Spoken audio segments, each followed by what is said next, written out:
જય વિહોતાર. હું છું જીવરાજ આલ.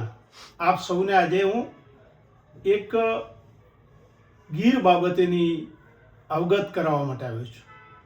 ગીર બરડો આલેચના માલધારીઓ એટલે કે રબારી, ભરવાડ, ચારણ આ સર્વ જાતિ 1956ના એમના અધિકારો છીનવાઈ રહ્યા છે. એમની સાથે વારંવાર અન્યાય થઈ રહ્યો છે, જેના અનુસંધાને આપ સૌને અવગત કરાવવા અને સમગ્ર સમાજને જાગૃત બનાવવા માટે આવ્યો છું. તો 1956ના જે એમના અધિકારો મળ્યા છે એ અધિકારોને હવે છીનવી લેવામાં આવે છે.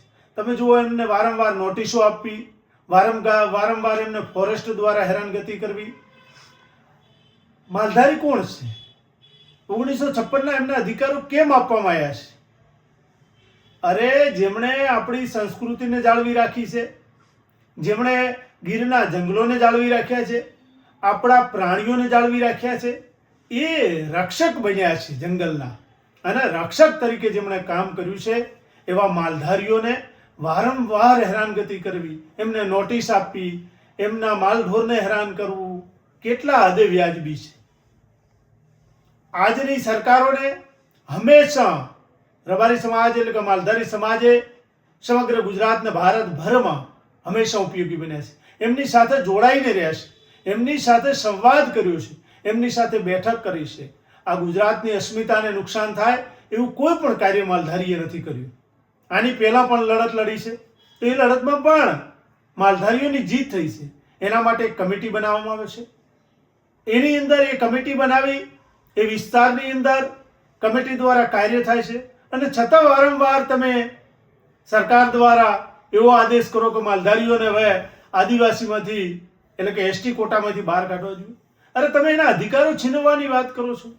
એમણે કેટલા દુઃખો વેઠવ્યા છે, તમારી સંસ્કૃતિને જાળવી છે, તમારા પ્રાણીઓને જાળવ્યા છે, તો એમને તમે એક બાજુથી બધી બાજુથી પીડિત કરો છો.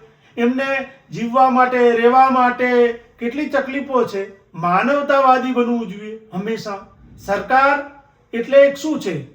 દરેક વ્યક્તિનું રક્ષણ કરતો વ્યક્તિ એટલે સરકાર. સરકારે આ બાબતે પૂરતું ધ્યાન આપવું જોઈએ. સમગ્ર માલધારી સમાજ એટલે કે ભારત વર્ષના સર્વ રબારી સમાજ એક સાથે છે અને એક અવાજે છે. એક અવાજે એક જ વાત થશે. ભારત વર્ષનો રબારી ગીર બળો આલેચના માલધારીઓની સાથે થતા અન્યાયને ક્યારેય સહન નહીં કરે. એટલે એના માટે આપ સૌને વિનંતી કરું છું, અને ગીર બળો આલેચના તમામ માલધારીઓને મારી વિનંતી છે કે તમારી જે કમિટી છે એ કમિટી દ્વારા ગુજરાતના તમામ સંતો, મહંતો, ભુવાતાશ્રીઓ સર્વે સાથે મળી એક વખત સરકાર સાથે ચર્ચા વિચારણા કરવી જોઈએ, સરકાર સાથે વિચાર વિમર્શ કરવું જોઈએ. અને એ છતાં પણ જો સરકાર આ બાબતે કોઈ યોગ્ય ન્યાય નથી આપતી તો આખો ભારત વર્ષનો રબારી એક બની અને ગીર બરડોને આલેચના માલધારીઓને ન્યાય અપાવીને રહેશે. સમગ્ર વિહોતર ગ્રુપ ઓફ ભારત અને ગુજરાતની સમગ્ર ટીમ આ માલધારીઓની સાથે છે. અને આપ સૌને ફરીથી અવગત કરાવું છું કે આપણે બધાએ એ લોકોના માર્ગદર્શન હેઠળ એમની સિવાયનું કોઈ સ્ટેટમેન્ટ એવું ના આપીએ કે જેનાથી આપણા માલધારીઓને નુકસાન થાય. અમે ગીર બરડો આલેચના માલધારીઓ સાથે છીએ અને સાથે રહેવાના છીએ. આપ સૌને ઘણી બધી બાબતોમાં જ્યાં પણ અમારી જરૂર લાગશે ત્યાં અમે તમારી સાથે ઉભા રહેવાના છીએ. કબ્બાથી કબ્બો મેળવી અમે તમારી સાથે છે. જય વિહોતાર, જય જય ગરવી ગુજરાત.